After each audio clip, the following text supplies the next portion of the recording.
Hello, friends. Welcome to Get Rich with Me. I am your host, Dr. Deima Elnatour, and today's episode is about the Get Rich with Me mindset book.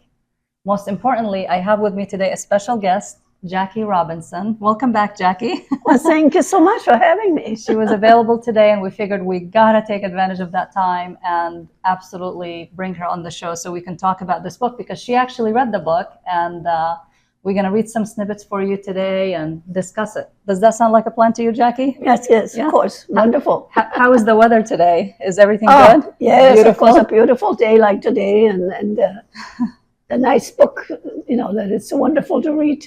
Easy, right? Easy, very easy to understand, very informative, and you learn things that never even knew it existed. You didn't know, yeah.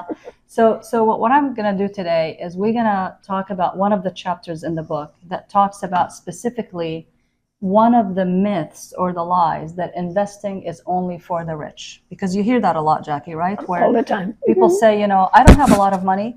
And if I don't have a lot of money, why are you asking me to invest? Investing is only for the rich. You must have a lot of money before you start investing. That was the thought. That was the thought. And that is not the correct thought, because really what we need to do is start with as little, even if it's tiny, over time, if we're consistent, it's going to make a big difference. So there's a specific chapter in the book called Chapter 3. And this chapter talks about investing is for the rich. So it's going to break this myth. This is a mindset book, remember. So it's going to take all of these lies or myths and it's going to transform our thinking so we can come to getting rich the right way with our mindset first, so we can develop the right habits in life. So now I'm going to read the chapter and then we can discuss it. Would you please? I'm good? All right. So Chapter 3, investing is only for the rich. For years, people have been told a lie. Investing is only for the wealthy. They believe you need a six-figure salary, a finance degree, or insider knowledge to invest successfully. They assume you need to be like Warren Buffett or Wall Street bankers to build wealth in the stock market. Fact, this couldn't be farther from the truth. The biggest difference between rich and poor isn't income, it's how they use their money. The wealthy invest and grow their money, while most people do what? Spend everything they earn and believe that investing is either too risky or too complicated. Here's the truth. If you can afford coffee, you can absolutely afford to invest. Let's break down the biggest myths and facts and provide some real life stories that prove that investing is for everyone, including all of us. The first myth, I don't have enough money to invest. Many people think that you need thousands of dollars to start investing, so they don't even try. But this belief is outdated. The fact is, you can start investing for as little as $5 or $10. Platforms out there like Fidelity, Vanguard, Acorn, Robinhood can allow you to invest with pocket change by getting into portions of a stock. So if you want to invest, for example, in an Amazon stock that's trading at $3,000 per share, you can buy $10 worth of that share. So you buy a portion of that share, which is really great. It's called portion stock, or partial stock ownership. Yeah, so that exists today. So now there's a mind shift that I really want you to take, or the takeaway here is it's not about how much money you start with, but it's about starting early and staying consistent. So a little bit goes a long, long way. The second myth around investing is for the rich is investing is too complicated. Now the fact is, it's really not complicated. You don't have to be technical. You don't have to dive into analysis and all of that. You can pick a low cost index fund and just put the money in it and let it grow with time. So you really don't need to beat the market. You just need to be in it, right? You just need to be in it. Now, we talk about a little money goes a long way, and we're going to provide some specific examples, especially on the high yield savings account that actually Jack and I were just talking about right before we came on air. But before, we want to provide two life stories, like real life stories of ordinary people that made it really big. So one of our favorite stories in the book that Jackie absolutely loves is Ronald Reed, the millionaire janitor. So Ronald Reed worked as a janitor and a gas station attendant his entire life. He never made a lot of money. But when he passed away, he left behind $8 million in investments. So this story is in the book. Isn't that amazing? Oh. Now, Yes, it is. What did Ronald do that was special? He lived below his means and invested in dividend stocks.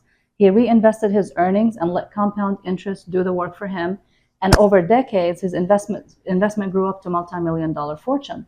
So the takeaway here is that you don't need a high salary. You just need a long-term strategy. Now, one of the second most popular, or my favorite of all times, is a lady. Her name is Anne Shielber. Could be any one of us. Yes, it could be any of us. So she retired. We call her the woman who turned $5,000 to $22 million. One of my favorite stories in this book. Wonderful story. Yes. So Anne Shielber was an IRS auditor who retired in the mid-1940s with only $5,000. Can you imagine that, Jackie? Only $5,000. No. And she lived on $3,100 annual pension. That's it. After she had negative experience with financial brokers in the 1930s, she decided to take control of her own finances. So she spent the next 50 years studying the markets, making strategic investments, and reinvesting her gains. Here's what happened. She lived frugally in a rent-stabilized studio apartment in New York City. She consistently invested and reinvested her money. She built a $22 million fortune starting with $5,000. At the end of her life, she donated all of it to charity, and she lived until 101 years of age. Fabulous Isn't story. that amazing? That's a wonderful, 5,000. wonderful story. I mean, It's possible. What is 5,000? It's all possible. She really did incredible. If you have someone that informs you Correct. of all these very small things that amount to a lot. Small steps make a big difference. Make a big difference. We just have to be consistent and we have to be persistent. So one of the things that Jackie and I, so we're going to pivot a little bit now, because one of the instruments that Jackie and I were just talking about coming before we came on air was a very simple account called the Personal High Yield Savings Account. Right? Very interesting, yes. So Jackie was asking me, she said, I have some money in the bank and it's sitting in my checking account. And I would like to, what do I do with this money? How can I have this money generate money? And so I was telling her about the high yield savings account. And I showed her my own personal high yield savings account. So a high unbelievable. Right. So the nice thing about a savings account, now we learned that it's liquid cash because it's a savings account. It's FDIC insured, right? So if anything happens to the bank and it goes out of business, we will get our money up to the $250,000 limit for those accounts. Per the FDIC insurance on these accounts. So there's literally no risk. This is not a CD. We're not putting it away. We're not locking it away. So if you have money that's sitting in a checking account, right, you can absolutely move that in there and then you can start accumulating. So we just calculated on like on $10,000 in a year, you would get a little bit more than $400 a year that you would have not had if this money was sitting in checking account, right? Keep it in your checking account because you think in case you need it. Right. Right. This is such a new world here that Isn't you're bringing out to me. Isn't it? Yeah. That I'm just amazed. As old as I am, but nobody told me all of this. I would probably be rich tonight. Well, you will be rich. I will make sure that you're rich because you're coming and getting rich with me with all of the books and the mindset. I'm going to go buy the book. Yes, absolutely. And I know that you read snippets of the book. So do you have any words for our viewers on what your thoughts on the books, the mindset, Get Rich With Me mindset book? What did you think of the book? Oh, it's wonderful. Easy to read, easy to understand, easy to look forward to your next book. If you know, the next one is in the making. It's one of those things that is going to stay wait. with you. You can't wait. See? Yes. And it's very informative and fun, and it's a different world of business and looking at money. Yes. Yeah, looking at money. Pleasant way to look at money. Right, because money, everybody overcomplicates it, I feel, right? But money is very simple at the end of the day. We need some liquid cash and we want to use it, but most of the time it's just parked there in case we need it. So we're always finding ways and instruments and for that money to be working for us while we're potentially needing it for this or that. So that's where the high yield savings account comes. And there's tons and tons of those recommendations and those strategies in this book. Because most importantly, if we change our thinking about how to work with money, right, our lives will be totally transformed. And that's why I felt very compelled as an author to actually work on the mindset book first and foremost, because we have to really change our thinking. It all starts with our minds.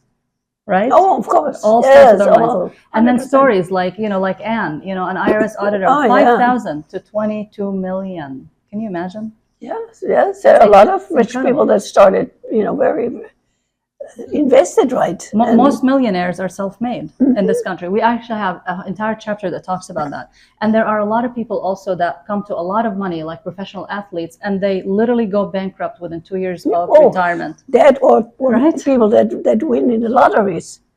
They all go broke. They all go broke and they end up worse than where they started. So really, more money, if you don't have the right thinking about money and you can't succeed with $1,000 in your bank account, you can't succeed with $1 million, right? That's a matter of fact. In any event, thank you so much for joining us today. I really look forward to seeing you on the next episode with Get Rich With Me. And I'm so excited to hear all of your feedback on the Get Rich With Me Mindset book. And we are working on the second book now, and it should be out very, very soon. My name is Dr. Deima Elnatour. I am your host for Get Rich With Me, and I really look forward to working with all of you. My passion is financial literacy, because when you know better, you do better. So if you want to get in touch for any type of financial planning or advice, my number is 669-888-6925, and my contact email as well is at the end of the show. Thank you, and see you on the next episode. Thank you, Deima. It was a pleasure. Thank you.